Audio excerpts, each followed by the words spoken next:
Hi Earth Angels! Kamusta? Welcome back to Pinay Angel Tarot. This reading is a love message for no specific sign. This is for anyone.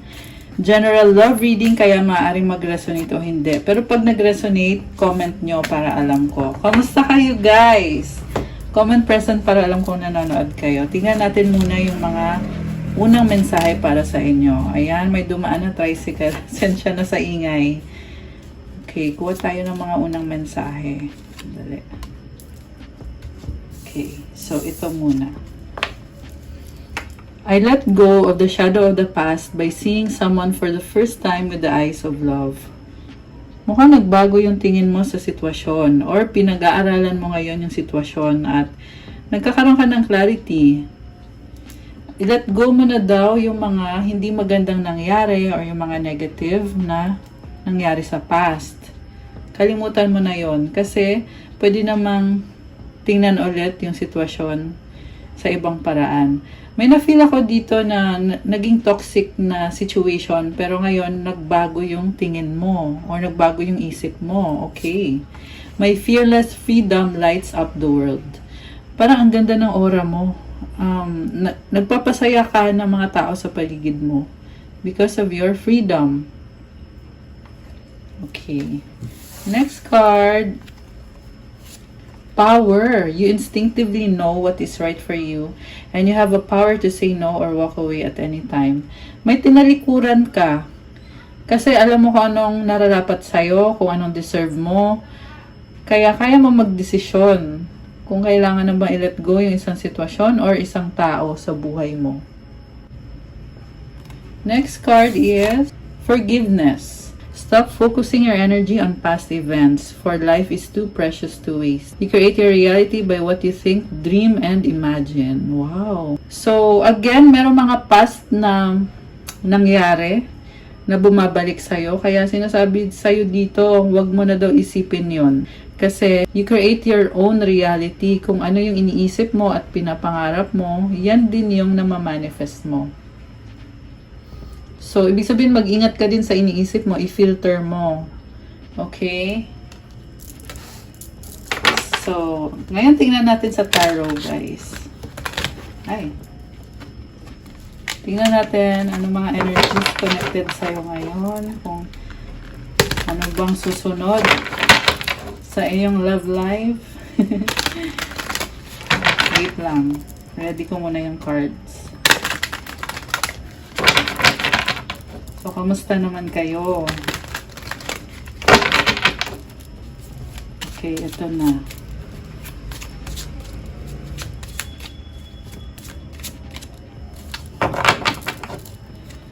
Oh, Two of Swords. Dadalawang isip ka.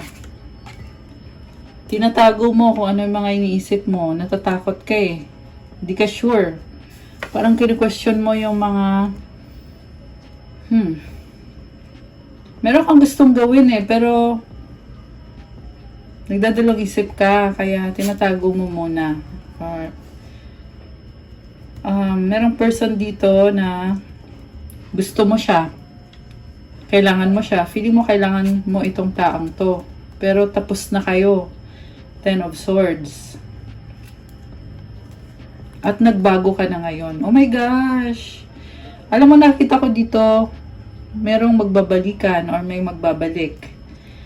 Mag-offer ka ulit sa kanya. Okay. Pero this time, iba na. Queen of Wands, kaya mo namang makuha ulit yung taong yan kung gugustuhin mo. Pero ang tanong, gusto mo ba? Kasi, hindi kayo nag-workout ng taong yan eh. Hindi maganda yung mga nangyari sa inyo sa past. Pero ito ka, parang nagtataka ka din sa sarili mo eh na kung bakit parang nag-iba yung tingin mo sa kanya or sa sitwasyon nyo. At kinoconsider mo na ulit siya. Nag-a-adjust ka sa kanya. Merong pusa oh. Cat symbolizes being flexible. So, ibig sabihin na bago mo yung sarili mo, kaya feeling mo ngayon, kaya mo naman pala. Kaya mo pang subukan ulit.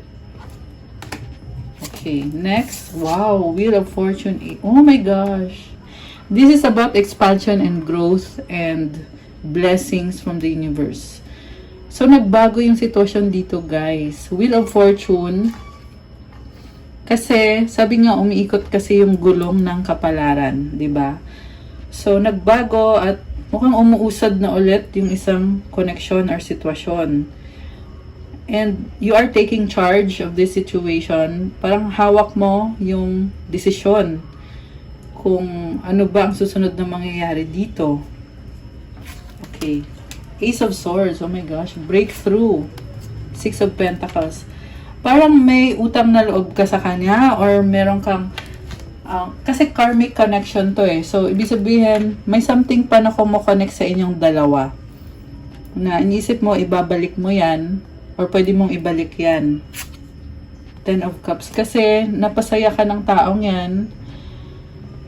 At, masaya ka pa rin naman sa kanya. Pasaya ka niya. Knight of Pentacles, Ace of Pentacles. Andyan lang daw yung opportunity. Kahit magkalayo kayo, possible na LDR kayo, pwede kayong magsimula ulit. Okay. Ten of Pentacles, Six of Cups, the Lovers. Oh my gosh! May pinagsamahan na kayo ng taong to. Baka soulmate or twin flame mo siya. Andito yung Lovers card. Definitely there is love. And yung iba may anak na kayo ng taong yan. Yung iba lang ha, hindi lahat. So, ang nakita ko dito, parang i-welcome mo pa rin siya sa mundo mo or sa buhay mo. Kasi,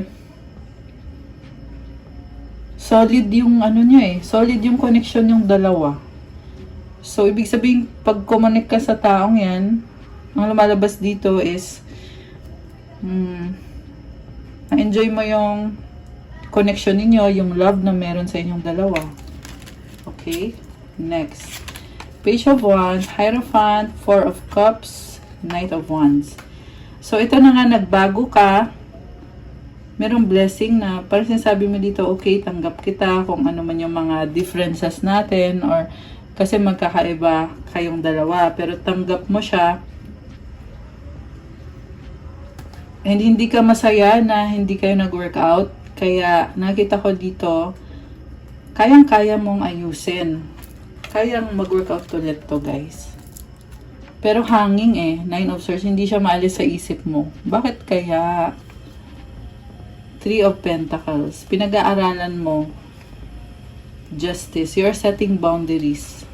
So, mukhang nakagawa ng mali sa'yo to. Kaya, pinag-aaralan mo mabuti. Worst at ba to? Binabalanse mo eh. Kita mo may hawak siyang skills. 'Di ba? So, gusto mo kasi kung anong fair din sa'yo. Hindi naman porket may pinagsamahan kayo, hindi naman ganun kadali sa'yo na tanggapin ulit sa buhay mo itong taong to. Kaya somehow, andun pa rin yung parang kailangan mo munang pag-aralan, kailangan mo makasigurado na okay ba talaga na papasukin ulit sa buhay mo yung taong yan. Naghahanap ka ng mga impormasyon eh, pinag-aaralan mo. You are strong. Ang sabi dito, you are strong. Ayan, or you have gained strength over time.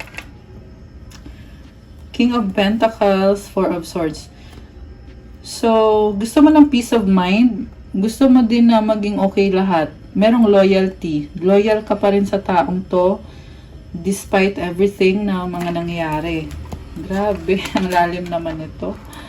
Okay, so tingnan pa natin guys. Ano ba ang susunod? Ano ngayon? Three of Cups. Ace of Wands, the Magician. So, makita ko na parang magsisimula kayo ulit. Kukonect kayo ulit kasi gusto mo, handa ka na. Sabi dito, you have all the tools. Kasi sinasabi ng puso mo sa'yo eh, na parang tinutulak ka na, go na, gawin mo na. Merong ganon eh, may narinig ka na ganon. So, ay, tumalon. Okay, anong susunod? Okay. Six of Swords, moving towards calmer waters. Tinalikuran mo pala tong taong to eh. So, yun na nga. Kasi dating hindi nag-workout, so tumalikod ka. At nanahimik. High Priestess. Pinili mong manahimik na, kumbaga, peaceful or graceful exit, 'di ba? Na hindi naman kailangan mag-away kung hindi man nag-workout, hindi naman kailangan na sirain totally kasi may pinagsamahan naman din kayo. Okay, sa bottom of the deck, Emperor. Oh my gosh. So, ikaw talaga yung ano dito, parang ikaw yung nag-i-effort talaga. I can sense na very strong ng energy mo dito. Baka umiral yung pride. Ayan, yung pride bar. Oh my gosh! Twins. Emperor and Empress. Pwede din tong twin flame kayong dalawa. Kasi mag-partner sila eh. The Emperor, tsaka the Empress. Possible din naman na isang tao lang to, na ikaw to, na meron ka ng Emperor energy, meron ka ng Empress energy. Ibig sabihin, kilala mo sarili mo, alam mo yung strengths and weaknesses mo, you are very balanced. Ayan. Grabe. Nakakaloka. Pero guys, meron talaga mga twin flame connections dito na nasagat natin. So, ayan. Na-attract mo kasi yung divine counterpart mo ngayon. So, may nakita ko dito, opposites attract. So, kung sino yung opposite mo, yun yung na-attract mo. Magka-opposite kasi to feminine tsaka masculine. Kasi feeling mo, yung taong yan kumukompleto sa'yo kung anong meron siya. At kung anong wala sa'yo, meron siya kung anong wala sa kanya. Ikaw naman yung meron, kaya binabalansa niya isa't isa.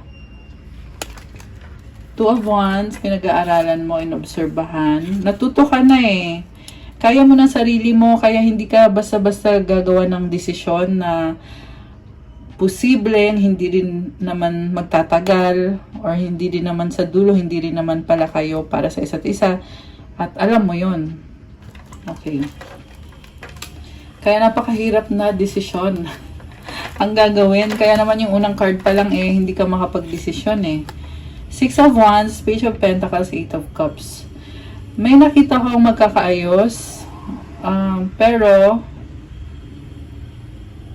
bakit kaya ganun? Parang, ang nakita ko kasi dito, tanggap mo naman na parte siya ng buhay mo, pero, pipiliin mo yung sarili mo, tatalikod ka. Ayun. Kasi kaya mong mag-isa. Temperance and the Four of Wands. Oh my gosh. Parang sinasabi dito, hindi naman kailangan na pabalikin mo siya sa buhay mo. Kasi pwede naman na mag-adjust ka sa kanya. Parte pa rin kayo ng buhay ng isa't isa. So, napakalaking desisyon kasi guys, yung papasukin mo ulit sa buhay mo yung tao na meron kasing threat na baka masaktan ka ulit, baka hindi rin ulit mag-workout. So, ang ginagawa mo na lang ngayon is pinapakiramdaman mo at nag-a-adjust ka sa sitwasyon. Very pure ng intention mo ngayon. Kaya ingatan mo din yung mga desisyon na gagawin mo, di ba?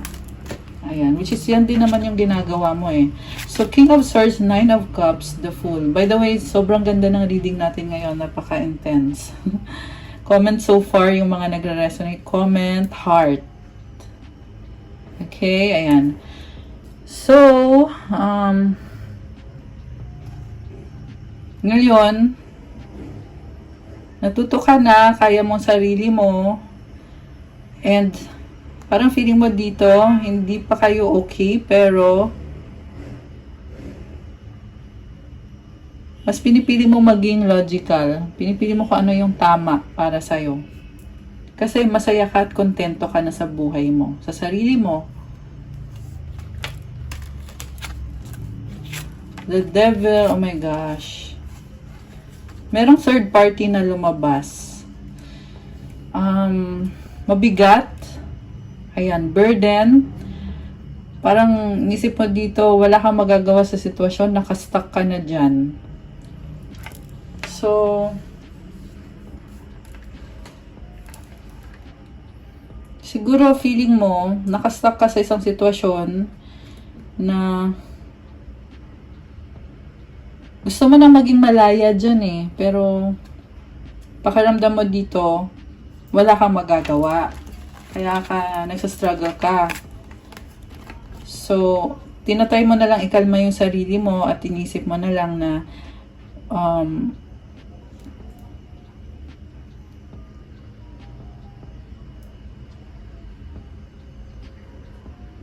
inisip mo na lang na makakayanan mo naman.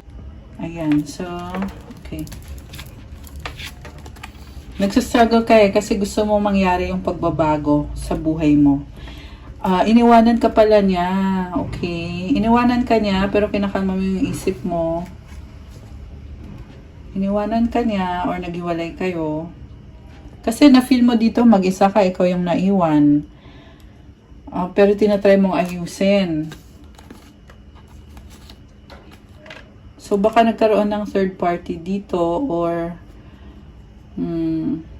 ayan, parang may nakita ko kasi na nakastuck kasi isang sitwasyon na wala kang magagawa. Pero pinipilit mong balansehin kasi gusto mo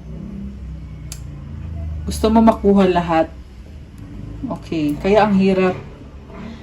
5 of Swords, 8 of Pentacles, 7 of Wands. Ngayon, naghihintay ka kung ano bang susunod. Pinipili mo mag-isa na lang kasi tinatry mong ayusin yung mga bagay-bagay. 7 of Pentacles, 2 of Pentacles, the Sun, the Hanged Woman. May sacrifices na kailangan gawin. Pero thankful ka pa rin naman, masaya ka pa rin naman kahit naguguluhan ka, inisip mo dito na blessed ka pa rin. The Universe, Page of Cups, nagbago yung energy mo. May bagong opportunity din. Pero this time, nag-iingat ka na. Nag-iingat ka na. Natuto ka na eh. Oh my gosh. So, oh my gosh, guys. Nakakaloka. Naloka ka sa reading. May lumabas na.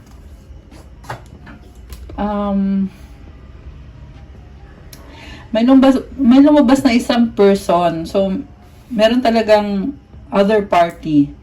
Meron kang main person, tapos merong isang person naman na nakastuck ka doon. So, ito ang nakikita ko na parang yung main person, parang sinasabi niya dito, mamili ka. Mamili ka, sino pipiliin mo, siya or ako? Oh my gosh, nakakaloka. Kasi parang isa-sacrifice niya. Kung hindi mo naman siya pipiliin, isa-sacrifice niya yung connection ninyo. Kaya pala ang hirap mag-desisyon. So, 5 of Cups, feeling mo wala kang magagawa, umulit lang. Pero tinatry mo talagang balansehin the Star and the Queen of Pentacles. Gagawan mo ng paraan para lang hindi ka iwanan ng taong mahal mo. Judgment, 9 of Wands, 5 of Wands. Hawak mo ang magiging desisyon hawak mo kung anong mangyayari susunod. Try again. Pinipilit mo talaga na hindi ka iwanan ng taong yan kasi sobra mo siyang attracted ka sa kanya, gusto mo siya talaga yung gusto mo. Knight of Swords, Queen of Cups, 7 of Cups. Siya yung nagpapasaya sa'yo. Pero nalilito ka kasi ang daming options. The Hermit, the Moon, 2 of Cups, the Tower, and the Chariot. So, pinipili mo mag-isa para magkaroon ng clarity. Tingnan mo yung sarili mo, ano bang nakakabuti sa'yo. Stepping out of your comfort zone and kailangan mong balansehin to. Ayan. Binabalanse mo. Ang daming, struggle pero pinipilit mong balansehin. Kasi, di mo kayang i-let go yung taong mahal mo. Okay. Grabe. Nakakaloka yung reading na yun. Ano mga energies ang connected sa inyo ng taong yan? Or mga gusto niyang sabihin sa'yo? Anong gustong sabihin sa'yo ng person mo? Anong gustong sabihin sa'yo ng person mo? Friend zone, BFF. Bakit kaya? Ayun. Tumalon. Okay, ano to? Tumalikod by. Oh my gosh. Sexy love. So, may attraction, di ba? Wrong time, not yet. I miss you. Oh my gosh. Tapos na, the end. So, meron kasing past person na bumabalik yung memories eh. Kaya sinabing I miss you. Pero tapos na. Oh, iba na ngayon. May iba ka na. I like you, crush kita. Oh my gosh. Uy. Ouch. Masakit. Okay. Secrets. Nagtatago. Okay, tago pa more. Tago pa more. Ayan. I need help. Codependent. Entitled. Toxic. It's complicated. Options. Ayun. Complicated talaga yung lumabas dito, guys. Nakakaloka. Happy. Oh, bakit may happy naman? Sorry na. Oops. Nakakaloka. Okay. Comment heart yung mga resonate. Dreaming of you, pangarap ka. Hurt, healing. Oh my goodness. Okay, so ano pa ang mga gustong sabihin ng person mo na hindi niya masabi?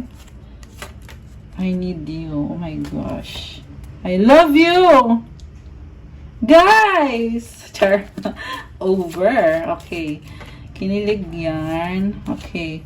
You give me strength. Okay. That's good. I hate you. Oh, love-hate relationship. I love you. I hate you. So, love-hate relationship. May I love you. May I hate you.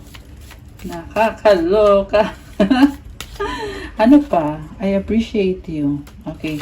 Meron pa ba?